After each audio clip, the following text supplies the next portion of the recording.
Welcome back. Thank you so much for tuning in. Hope you're having a fantastic day.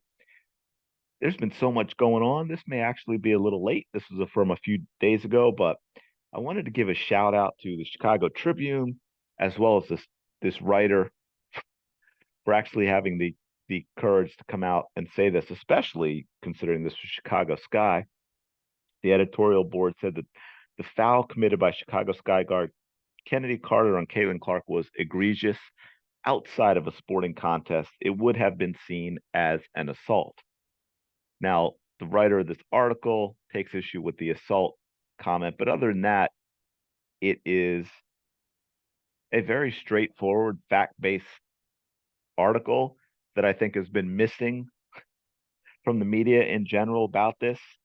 As I say, here physicality is fair game in basketball, no doubt. Hard fouls part of the sport, absolutely. But going out of one's way to wipe out a player outside the context of the game is bereft of class and an abject embarrassment for the sport. It shows a lack of respect for the game. That is very well said. And that is what's so fascinating about me and seeing all these people out there actually trying to defend, justify, and rationalize that hit by Carter that you just don't see anywhere else in sports. If that had happened in the NBA, everyone would be condemning it. The player would have been tossed out of the game and suspended, and we would have moved on. And then on top of that, of course, as they say here, Clark is asked to simply sit back and take it. It would be a fair ask if the league issued more than a post-game flagrant foul, something the officiating crew should have issued during the contest. Absolutely 100%. Caitlin Clark's toughness shouldn't be in question. What should be in question is why the WNBA is letting uncalled for flagrant fouls stop the flow of the game with little to no penalty, albeit we all know what we saw. And while it was an assault, it was egregious. The assault part's debatable because if that was outside of the game, that happened on the street, it absolutely was assault.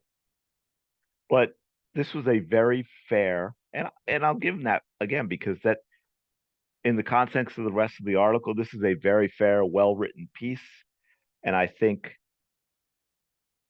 a lot of the outrage and the problem that people have with it, besides, again, you saw how premeditated this was, the cursing at her before the attack, but also the defense and the justification from people that it was basically deserved.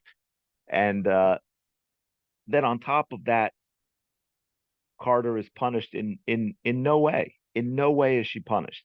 And I talked about that in another video. The WMB was CYA after the fact to issue a flagrant one because a flagrant one doesn't do anything. It's not going to affect Carter in any way. She's not suspended. She's not fined. She obviously wasn't tossed out of the game. So the WNBA is saying the message, we're going to continue to allow this. So let me know your thoughts in the comments below. I really appreciate everyone checking this out. Smash the like button, subscribe to the channel. Again, let me know what your thought is on this whole thing, how it's going to play out going forward. We'll see if any of this gets fixed, which would be great for the game. And I will talk to you